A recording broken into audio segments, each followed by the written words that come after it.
સુરત જિલ્લામાં હાલ દીપડાની સંખ્યા 150 પર પહોંચી ગઈ છે અને 6 મહિનામાં માનવ પર હુમલાની 3 ઘટના સામે આવી છે, જેમાં ત્રણેય વ્યક્તિઓનું મોત નીપજ્યું છે। ત્યારે દીપડો માનવભક્ષી બની જાય છે ત્યારે તેને પુનર્વસન કેન્દ્રમાં મોકલવામાં આવતા હોય છે। જો કે અત્યાર સુધીમાં સુરત જિલ્લાના આવા દીપડાઓને વડોદરાના પુનર્વસન કેન્દ્રમાં મોકલવામાં આવતા હતા, જ્યારે પ્રથમવાર દક્ષિણ ગુજરાતમાં સુરત જિલ્લાના ઝંખવાવ હિંસક પ્રાણીઓ માટે પુનર્વસન કેન્દ્રની શરૂઆત કરવામાં આવી છે અને આ પુનર્વસન કેન્દ્રમાં હાલમાં જ માંડવીમાં પકડાયેલો દીપડો પ્રથમ કેદી બન્યો છે। હવે પછીની આખી જિંદગી આ દીપડો રિહેબિલિટેશન સેન્ટરમાં વિતાવશે। આ દીપડાએ દિવાળીના તહેવાર સમયે માંડવીના ઉસ્કે રામકુંડ ખાતે રહેતા લાલસિંહભાઈ વસાવાના 7 વર્ષીય પુત્ર અજય પર હુમલો કર્યો। દીપડાએ પેટના ભાગે હુમલો કરતા 7 વર્ષીય બાળકનું ઘટના સ્થળે જ મોત થયું હતું। દીપડાએ બાળકને ફાડી ખાતા રામકુંડ વિસ્તારમાં રહેતા લોકોમાં ફફડાટ વ્યાપી ગયો હતો। બનાવ અંગે લોકોએ વન વિભાગના અધિકારીઓને જાણ કરતા તેમણે રામકુંડ વિસ્તાર તરફ પાંજરું ગોઠવી દીધું હતું, જે દરમિયાન બાળક પર હુમલો કરનાર દીપડો શિકારની શોધમાં ફરી રહેણાંક વિસ્તારની આસપાસ આવી પાંજરામાં રાખેલા મારણ પાસે પહોંચતા જ પાંજરામાં કેદ થઈ ગયો હતો। સુરત ડીસીએફ આનંદ કુમારે જણાવ્યું હતું કે દક્ષિણ ગુજરાતના જંગલોમાં ફરતા દીપડા શિકારની શોધમાં માનવ વસાહતની નજીક આવી રહ્યા છે। ભેંસ, ડુક્કર, વાછરડા સહિતના પ્રાણીઓ પર હુમલા કરવા સાથે દીપડા ઘણી વખત માનવી ઉપર પણ હુમલો કરી દે છે।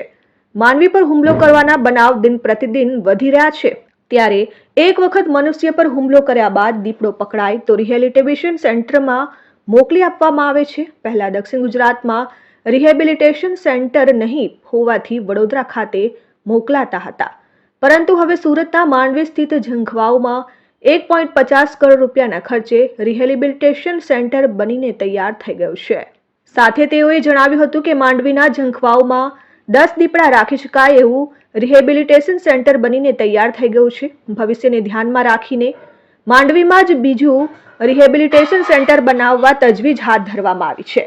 જગ્યા ફાઇનલ કરી દેવામાં આવી છે। અહીંયા પણ 10 દીપડાને રાખી શકાય તેવી કેપેસિટી સાથેનું રિહેબિલિટેશન સેન્ટર બનાવાશે। ઉલ્લેખનીય છે કે હવે એક વખત મનુષ્ય પર હુમલો કરનાર દીપડો પકડાય તો તે જીવે ત્યાં સુધી તેને રિહેબિલિટેશન સેન્ટરમાં રાખવામાં આવે છે, જે દરમિયાન માંડવીના ઝંખવાવમાં હાલમાં જ રિહેબિલિટેશન સેન્ટર બનીને તૈયાર થયો છે। ત્યારે માંડવીના ઉસ્કેરથી પકડાયેલો દીપડો ઝંખવાવ સેન્ટરનો પહેલો કેદી બન્યો છે। હવે પછી દક્ષિણ ગુજરાતના નવસારી, વલસાડ, ડાંગના જંગલમાં કોઈ પણ મનુષ્ય પર હુમલો કર્યા બાદ દીपड़ो पकड़ासे तो तेने झंखवावना सेंटर में रखवामां आवशे। सूरत जिला के अंदर एक वंकल रेंज जनकोव एरिया में एक लेपर्ड रेस्क्यू और रिहेबिलिटेशन सेंटर हम मतलब इनका वो स्टार्ट कर दिया है। इसके अंदर टोटल मतलब इनका 10 लेपर्ड रखने के लिए हमारा पास मतलब इनका बेसिक सुविधा है। जनरली ये ऐसा सेंटर बनाने के लिए मतलब इनका 2 पर्पस। ये पहले पर्पस है, कोई लेपर्ड मतलब हैबिचुअली मतलब ह्यूमन के ऊपर अटैक किया, ऐसा लेपर्ड का हम ट्रैप करके हम ये रिहेबिलिटेशन सेंटर में रखने वाले।